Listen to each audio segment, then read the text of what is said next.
केंद्र सरकार के द्वारा संसद में महिलाओं की भागीदारी सुनिश्चित करने के लिए नारी शक्ति वंदन अधिनियम पेश किया गया है, जिसको लेकर 16 से 18 अप्रैल तक कार्यवाही के लिए विशेष सदन बुलवाया गया है।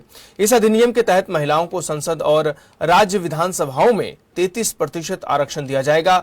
इस अधिनियम को लेकर महिलाओं ने क्या कुछ कहा, देखिए हमारे संवाददाता अंकित चौहान की एक खास रिपोर्ट।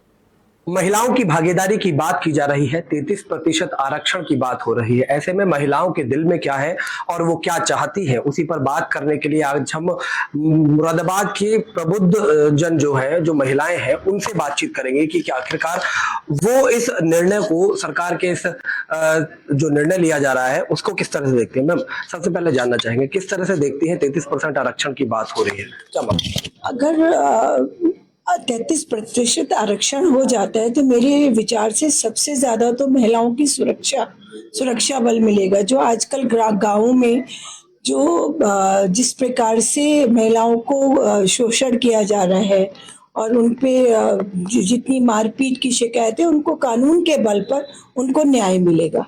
दूसरा, महिलाएं इस बिल के पास होने के बाद आत्मनिर्भर होंगी, एक स्वावलंबन जीवन को वो जी पाएंगी। दूसरा, वो जो इस नियम के अंतर्गत सबसे ज्यादा जो पुरुषों के बराबर महिलाओं को शिक्षा में, रोजगार में और इवन आप देखिए प्रॉपर्टी में भी समान अधिकार प्राप्त होगा।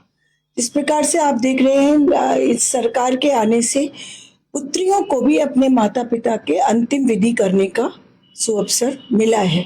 तो मेरा मानना है कि अगर ये 33% आरक्षण बिल पास हो जाता है तो हम महिलाओं को आर्थिक दृष्टि में, हमारी सुरक्षा की दृष्टि में, हमारे को सम्मान दिलवाने में, स्वावलंबी जीवन जीने में हमको बहुत स्वावलंबी जीवन हम जी पाएंगे और हम पुरुषों के साथ कंधे से कंधा मिलाकर अपने इस भारत देश को विकसित कर पाएंगे। और जिस प्रकार से हमारे भविष्यकर्ता कहते हैं कि अगर महिलाओं की भागीदारी सुनिश्चित हुई तो हमारा देश एक दिन 7 ट्रिलियन इकोनॉमी पे जरूर पहुंचेगा।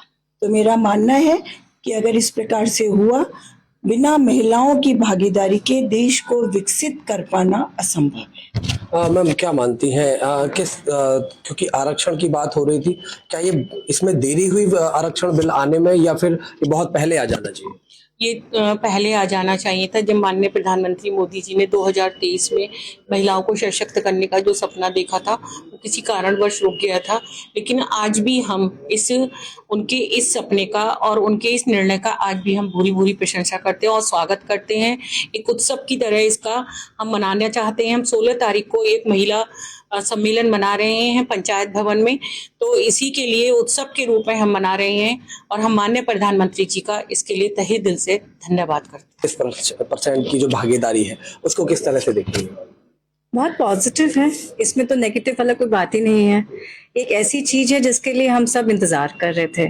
जैसे अभी हमारी भाभी ने कहा भी 2023 में ही ये बात आगे चर्चा में आई, लेकिन किसी कारणवश पीछे हट गया। लेकिन अभी आप देखिए इसको 100% एक उत्सव के नाम पर उन्होंने आर्टिकल लिखा हमारे प्रधानमंत्री जी ने कि ये मैं उत्सव बना रहा हूँ। और ये उत्सव इसलिए है क्योंकि आज उन माताओं को, उन महिलाओं को आगे ला रहा हूँ जो हमारे रीढ़ की हड्डी है हमारे देश की। आज अगर माँ है तो घर चलता है, आज अगर माँ है एक भविष्य सुंदर मिलता है।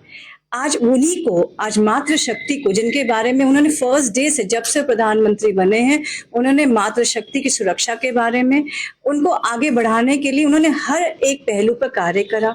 इसीलिए आज हम मिलिट्री में भी हमारा एक दल बना हुआ है। इसीलिए हम हवाई जहाज अगर देखा जाए तो हमारा वहाँ भी एक अपना अलग महिला दल है।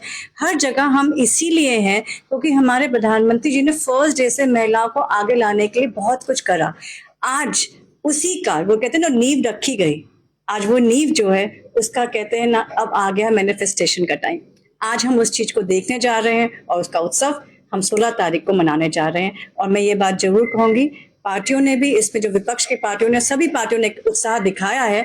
ये उत्साह तभी है जब आप वहां पर इस बिल को उत्सव की तरह हाँ करें और let's make a big day.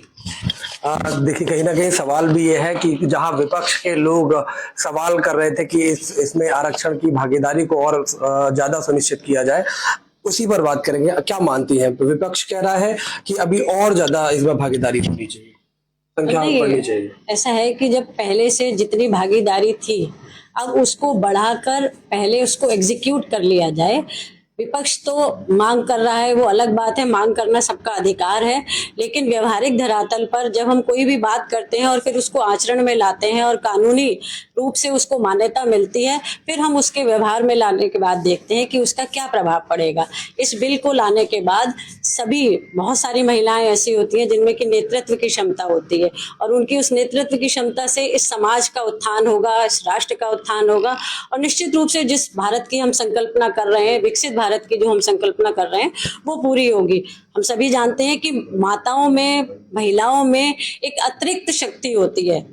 ईश्वर ने उन्हें एक अलग रूप से ऐसी संतुलन के साथ भेजा है जो वो हर स्तर पर उनमें इतनी सक्षमता होती है, उनमें इतना संघर्ष करने की क्षमता होती है और जिसमें ये सारी क्षमताएं होती हैं, अगर वो महिलाएं नेतृत्व करेंगी तो निश्चित रूप से हमारे इस राष्ट्र का उत्थान होगा और हमारा भारत विकसित भारत बन जाएगा। आप क्या मानती हैं, कितना बदलाव आएगा और राजनीतिक दृष्टि से अगर देखें तो कितनी अहम भूमिका रहने वाली है अब इस बिल के आने के बाद?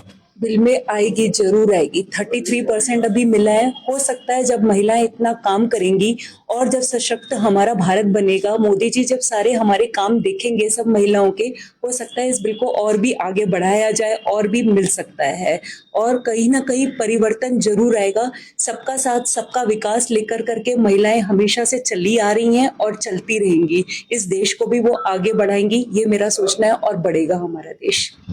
तो ये वो महिलाएं हैं और शहर की प्रबुद्ध महिलाएं हैं जिनका सीधे तौर पर कहना है कि प्रधानमंत्री नरेंद्र मोदी के द्वारा जो निर्णय लिया गया है वो वाकई में अहम है और कहीं ना कहीं महिलाओं की जो भागीदारी है वो अब सुनिश्चित होगी और उनका भी राजनीतिक दृष्टिकोण देखने लायक होगा। अपने सहयोगी के साथ मैं अंकित चौहान, खबर फास्ट, मुरादाबाद।